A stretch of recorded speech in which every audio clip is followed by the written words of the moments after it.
Okay, so guys, welcome sa diary uli natin. Nandito na tayo sa bahay na pupunta natin sa countryside. So ito siya, guys. And actually malaki siya compared sa mga na-experience ko sa Paris before. So buksan ko muna tong ilaw.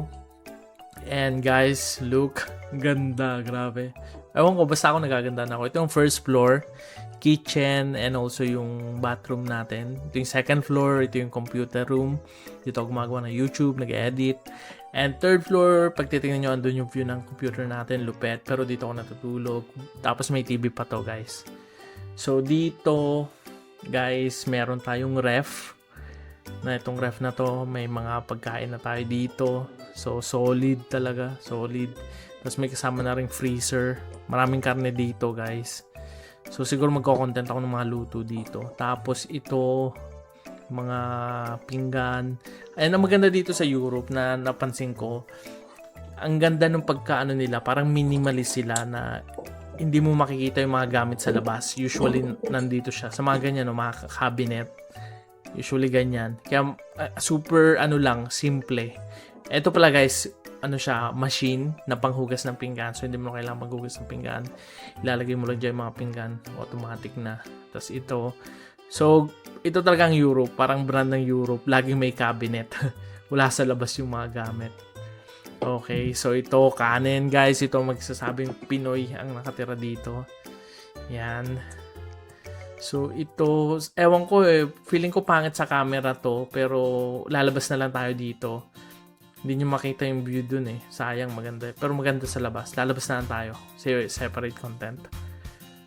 So ano pa ba? Ito, shower room or bathroom.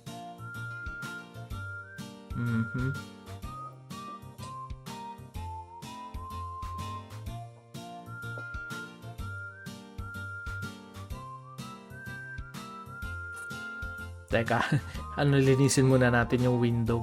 Window, yung mirror.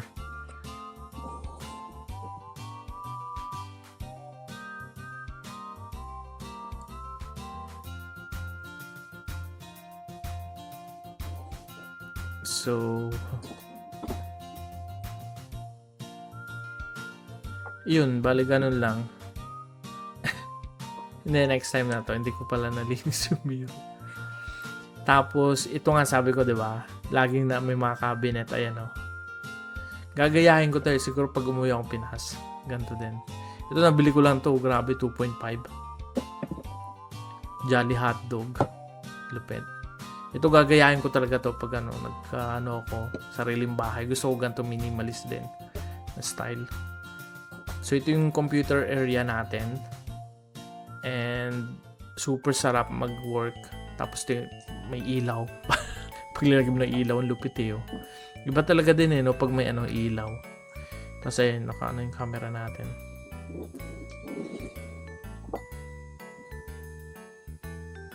Okay ba guys?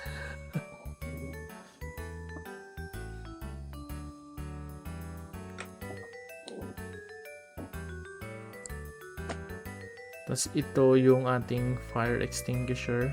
So, alam mo yun, pag may nasusunog, okay na. Ito yung aking laruan na ginamit ko dati sa laptop lifestyle. So, ayan. And also, kompletong halos Halos wala na akong hahanapin pa dito. Iba talaga pag yung ilaw. Ibang dating ng ilaw Tapos dito may TV din tayo. Tapos yung TV na to nakakonect din sa internet. Libre din pala internet guys. Kaya halos talagang wala akong ngayon. Pagkain lang halos ang magiging gastos ko. Tapos, guys, look. Pag gusto mo ng ng araw. Okay. Tapos ang maganda dito may aircon din. Pero yan, yung aircon pwede rin maging heater. So, ito yung TV natin. YouTube, guys. Ito yung ating munting pangarap sa ating gaming channel. Okay, so guys, di ba ang ganda ng bahay? So kung maganda to, ito, baka maging curious kayo sa itsura ng bahay ng aking employer, yung pinakaamo natin. Yun. Kita niyo yun? Yung bahay na yun, yan yung bato. Yan yung bahay nila. Ayan, pero hindi na tayo makapasok kasi wala akong access dyan eh. Ang access ko lang talaga is yung room ng maintenance dun sa sasakyan. So, pinakatrabaho ko lang talaga dito mag-drive. Pero, wala akong access sa bahay. Kaya hindi ko kayo matuturo sa loob. Pero okay din. Tapos ito yung garden pala. Pero okay din kasi alam mo yun, parang ang responsibility ko lang talaga is yung sa driving na part. Wala akong ano dun sa bahay. Yun. So, but anyway guys, blessing. So, thank you Lord sa ating bahay.